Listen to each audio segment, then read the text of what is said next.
Halo para petualang, selamat datang di channel kami, Yuk Backpacker. Channel ini adalah tempat kita berbagi pengalaman dan tips untuk menjelajah dunia. Kali ini kita akan memulai petualangan seru di New York, Amerika Serikat. Siapa yang tidak tahu New York, salah satu kota yang paling terkenal di seluruh dunia. Kota paling padat di Amerika dengan jumlah penduduknya lebih dari 8 juta jiwa. Di kota ini juga terdapat gedung pusat dari Perwakilan Bangsa-Bangsa atau PBB, serta pernah menjadi ibu kota Amerika. Siapkan ranselmu karena kita akan backpacking ke New York dengan gaya hemat tapi tetap menyenangkan. Sebelum kami menceritakan pengalaman kami backpackeran di New York, yuk bantu subscribe dulu channel ini agar channel ini bisa terus berkembang. Jangan lupa like dan komennya juga ya. Kota New York merupakan hutan pencakar langit dan pusat segala macam kegiatan dunia dari perdagangan, keuangan, teknologi, seni, budaya, dan hiburan. Banyak menjadi setting film-film terkenal seperti Godzilla, Spider-Man, The Avengers, Sex and the City, dan masih banyak lagi. Tak heran jika pada tahun 2023 sebanyak lebih dari 6 juta wisatawan datang ke New York, baik wisatawan lokal maupun mancanegara. New York sendiri terdiri dari 5 wilayah pemerintahan khusus yang disebut borough, yang secara teknis berada di bawah hukum negara bagian New York. Kelima wilayah tersebut adalah: pertama, Manhattan, yang paling padat dan pusat pencakar langit, pusat keuangan, atraksi budaya. Gedung pusat PBB juga terletak di sini. Berikutnya, The Bronx, tempat home base New York Yankees, tim bisbol Amerika yang paling terkenal, juga tempat kelahiran musik rap dan budaya hip hop.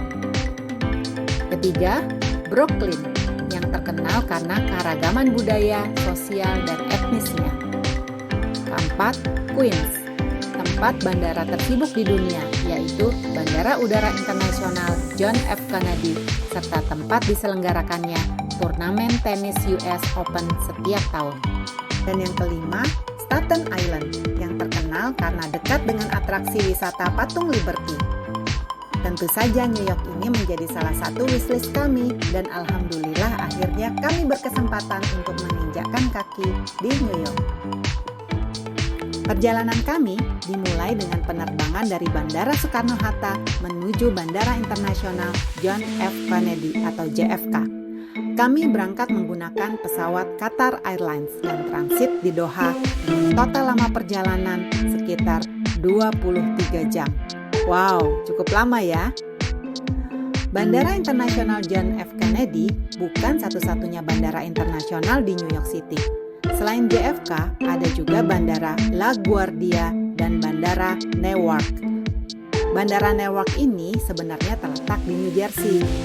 Kami memilih masuk melalui Bandara Internasional JFK karena bandara ini merupakan yang paling lengkap melayani maskapai penerbangan internasional.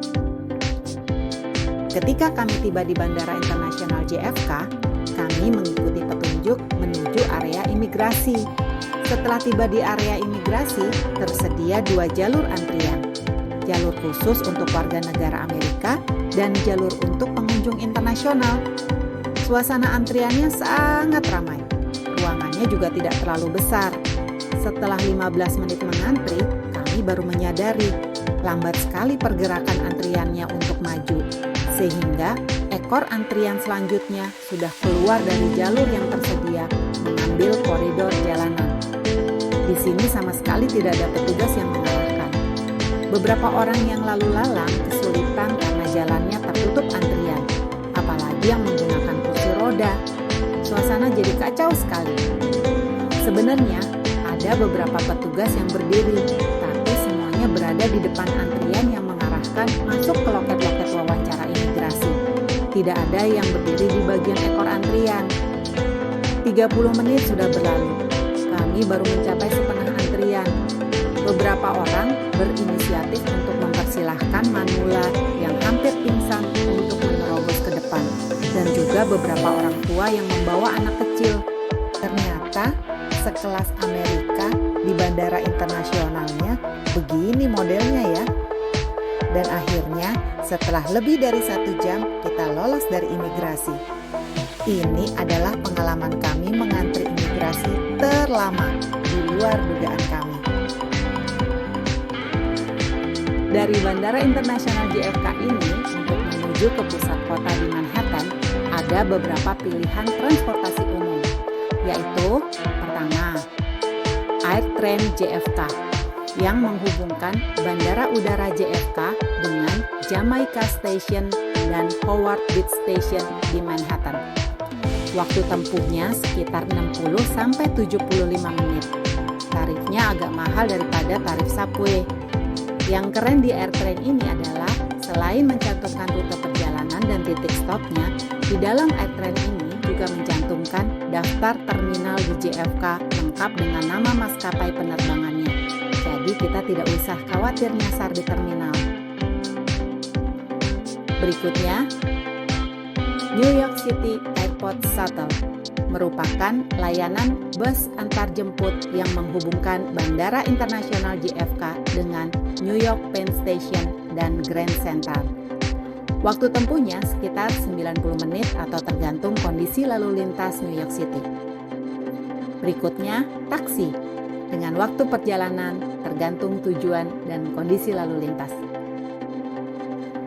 Selanjutnya ada juga ride share, Uber dan Lyft. Waktu perjalanannya juga bervariasi, tergantung tujuan dan kondisi lalu lintas. Dari bandara ke arah pusat kota kami menggunakan AirTrain JFK. Kami sempat celingukan karena di stasiun bandara ini nggak ada mesin dan loket pembayaran. Setelah bertanya, kami baru tahu kalau kita naik aja terlebih dahulu, nanti setelah turun baru bayar. Kami turun di Jamaica Station sekitar jam 7 malam. Saat turun dari kereta tersedia banyak sekali mesin dan ada juga loket pemberian cash. Untuk transportasi umum di New York City sendiri sangat lengkap, meliputi pertama subway. Kereta bawah tanah yang beroperasi 24 jam sehari ini memiliki 27 line yang cukup mengcover seluruh wilayah di New York City. Berikutnya, Long Island Railroad atau LIR yang menghubungkan Manhattan dengan Long Island. LIR memiliki 11 line. Selanjutnya, PATH Train yang menghubungkan Manhattan dengan New Jersey. Di Manhattan, pusat stasiunnya terletak di bawah World Trade Center atau WTC. Berikutnya, bus. Bus merupakan transportasi yang coverage areanya sangat luas dan lengkap. Berikutnya, Staten Island Ferry yang menghubungkan Manhattan dengan Staten Island. Tarifnya gratis dan beroperasi 24 jam. Jika naik ini kita bisa melewati Patung Liberty. Dan yang terakhir, taksi dengan warna khas kuningnya mudah ditemukan di New York City dan siap mengantarkan kita kemana saja. Namun tarifnya memang lebih mahal. Untuk urusan transportasi selama di New York, kami menggunakan MetroCard. MetroCard bisa digunakan untuk pembayaran AirTrain JFK, Subway, LIR, PATH dan bis. Tersedia juga paket 7-day dan 30 days unlimited ride MetroCard. Tarif transportasi di kota ini lumayan tinggi, yaitu $2,75 untuk satu kali perjalanan. Saat kami pertama kali menggunakan subway di malam hari, kami lumayan kaget melihat kondisi stasiun subway. Di luar dugaan kami, stasiunnya kotor, di beberapa tempat sampah berserakan, bau pesing juga lumayan tercium. Kami juga melihat beberapa petugas keamanan atau polisi berpatroli mondar-mandir di dalam stasiun. Selain itu, pengumuman peringatan tentang kejahatan melanggar pasal sekian dengan hukuman penjara sekian di dalam kereta beberapa kali terdengar. Dan yang bikin tambah terkejut, di dalam kereta ada penumpang yang mabuk sambil berteriak-teriak. Rasanya nggak nyaman banget. Kami jadi penuh kesiagaan. Keesokan harinya, ketika kami menggunakan subway di pagi hari, tidak separah malam. Kami nggak ketemu orang mabuk, tapi ketemu tunawisma. Bahkan masuk juga kayak pedagang kaki lima gitu. Beginilah kondisi subway di New York City. Oh ya, kami memilih penginapan di luar New York, yaitu di New Jersey. Kayak Bekasi begitu kalau di Jakarta, karena harga penginapan di New York luar biasa mahal. Jadinya kita melipir deh sedikit untuk berhemat. Penginapannya sendiri berupa rumah guest house yang apik di Newark, New Jersey, di lokasi pemukiman yang tenang dan hanya berjarak 5 menit jalan kaki ke Norfolk Street Lear Station. Untuk perjalanan dari penginapan ke pusat kota di Manhattan, kami naik kereta ke Newark Penn Station dan lanjut dengan PATH train ke WTC Station di Manhattan. Waktu tempuhnya sendiri sekitar 30 menit. Dari WTC Station, kami bisa lanjut keliling New York City dengan subway. Berikut beberapa objek wisata yang kami rekomendasikan di New York City. Pertama, Patung Liberty. Tentu saja objek yang paling ikonik di sini adalah Patung Liberty. Patung Liberty merupakan simbol kebebasan dan demokrasi berdiri tegak di Pulau Liberty di tengah New York Harbor. Patung ini merupakan hadiah 100 tahun kemerdekaan dari Prancis dan diresmikan tahun 1886. Patungnya sendiri tingginya 46 meter. Jika dihitung dari dasar dan pondasinya, maka tinggi keseluruhannya 93 meter. Kita bisa naik sampai ke atas patung tersebut. Untuk melihat dan menikmati Patung Liberty ada beberapa alternatif. Pertama, naik feri dari Battery Park menuju Staten Island. Kapal ferinya lumayan besar, kita tidak dipungut biaya alias gratis. Tetapi feri tidak berhenti di Pulau Liberty. Jadi begitu naik, para penumpang langsung mencari spot terbaik untuk foto atau mengambil video ketika kapal melewati Pulau Liberty. Sampai di Staten Island, kita bebas mau mengelilingi pulau dahulu atau langsung kembali ke Battery Park. Di sepanjang jalan Battery Park, banyak orang yang menawarkan paket tour ke Pulau Liberty. Jangan terpengaruh ya, hampir semua penawaran itu tidak ada yang mendarat di Pulau Liberty, melainkan hanya naik kapal dan kapalnya berhenti di dekat Pulau Liberty, tidak berlabuh. Jadi foto-fotonya ya dari atas kapal. Sayang kan? Rugi. Daripada gitu, mendingan naik feri ke Staten Island aja sekalian. Gak turun di Pulau Liberty juga, tapi gratis. Kedua, naik Statue City Cruise. Kapal ini berlabuh di Pulau Liberty. Naik ferinya dari Battery Park juga, namun gedung loketnya terletak di sebelah gedung terminal feri di Staten Island. Statue City Cruises selain berhenti di Pulau Liberty, berhenti juga di Pulau Ellis. Tiketnya bisa kita beli secara online. Kami biasanya menggunakan Get Your Guide atau Klook. Perhatikan saat membeli tiket, karena banyak kapal feri yang hanya melewati Pulau Liberty, tidak berhenti di pulaunya. Saat masuk ke dermaga, pengunjung akan mengantri melewati pemeriksaan keamanan ala bandara, lengkap dengan X-ray-nya, baru naik ke kapal. Perjalanan menuju Pulau Liberty memakan waktu sekitar 10-15 menit. Kita bisa menikmati Patung Liberty di Pulau Liberty ini dengan leluasa. Yang penting, pastikan saja jadwal terakhir kapal yang mau kita naiki untuk kembali ke New York City. Di Pulau Liberty itu juga ada tempat makan dan museum. Dan museumnya ternyata sangat keren. Di dalamnya terdapat gambar, peraga, maupun model yang menceritakan sejarah pembangunan Patung Liberty. Ada juga peraga yang menunjukkan struktur Patung Liberty. Dan yang paling menarik, terdapat layar besar makna Liberty yang menunjukkan keberagaman negara asal pengunjung lengkap dengan fotonya. Yang ingin berpartisipasi bisa mengisi semacam survei di komputer yang disediakan dan berfoto. saja kami ikut berpartisipasi, biar ada bendera merah putih dan foto kita terekam dan muncul di layar. Narsislah orang Indonesia ini.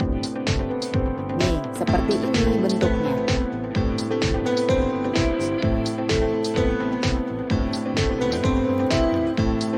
Kedua, Times Square.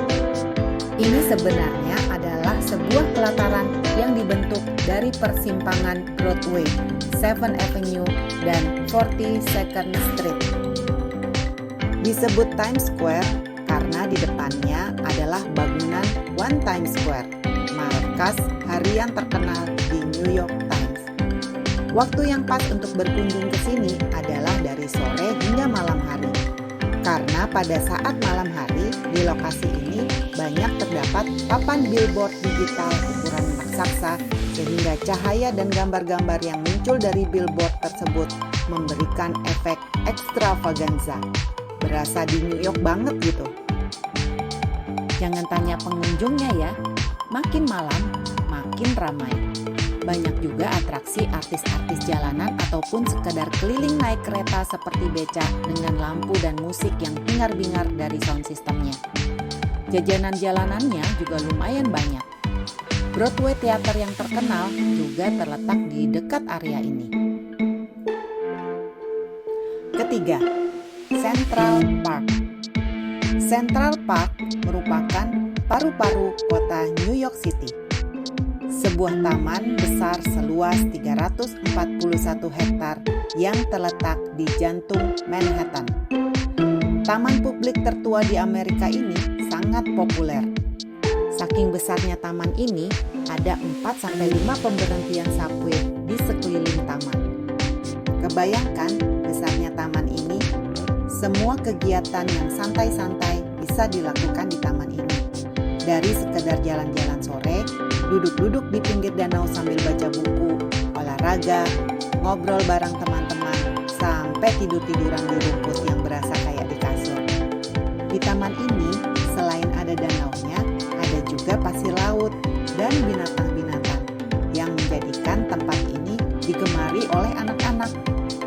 Berada di taman ini, waktu bisa berlalu begitu saja, tanpa terasa. Keempat, 9/11 Memorial. Sebuah memorial di komplek World Trade Center yang dibangun untuk mengenang tragedi September 2001 ketika sebuah pesawat teroris menabrak diri ke salah satu bangunan kembar WTC dan menewaskan hampir 3.000 orang. Memorialnya sendiri dibangun di bekas lokasi menara tersebut berupa kolam persegi dan di sekitarnya dicantumkan nama-nama korban pada saat kejadian itu serta mulai dibuka pada bulan September tahun 2011. Di dekat memorial ini terdapat artefak para petugas kebakaran yang ikut wafat saat membantu penyelamatan korban serangan WTC. Selain objek wisata, kami juga sempat mengunjungi Masjid Manhattan. Letaknya tidak jauh dari Brooklyn Bridge, lokasinya di Cliff Street. Bentuknya tidak seperti masjid, karena memang lokasinya ada di dalam ruko gitu. Di masjid ini tersedia kopi gratis bagi setiap orang yang beribadah di sini. Untuk wanita, ruang sholatnya ada di lantai atas yang dapat diakses menggunakan lift. Jadi, kalau kita lagi berada di sekitaran Manhattan, bisa ke sini untuk sholat. Untuk penggemar kuliner, jangan khawatir. Untuk urusan kuliner di New York ini, emang surga banget. Semua jenis makanan ada di sini. Dari burger ala Amerika, pizza dan pasta ala Itali, nachos, tacos, burritos ala Meksiko, kebab Turki, sampai dengan makanan Asia seperti ramen, sushi, dan nasi goreng. Lengkap semuanya. Dijamin lapar mata dan lapar beneran. Dan memang kalau dilihat dari makanannya, New York City ini kelihatan banget multi etniknya. Jujur aja, ini pertama kalinya kami melihat sebuah kota dengan etnik yang paling banyak dan beragam. Dari Eropa, Afrika, Asia, Amerika Latin, semua ada di sini dan semua berbaur jadi satu.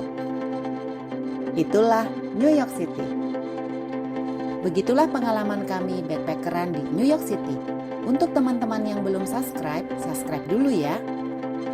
Untuk cerita-cerita seru pengalaman backpackeran kami selanjutnya, ikuti terus ya channel ini. Salam sehat dan happy selalu.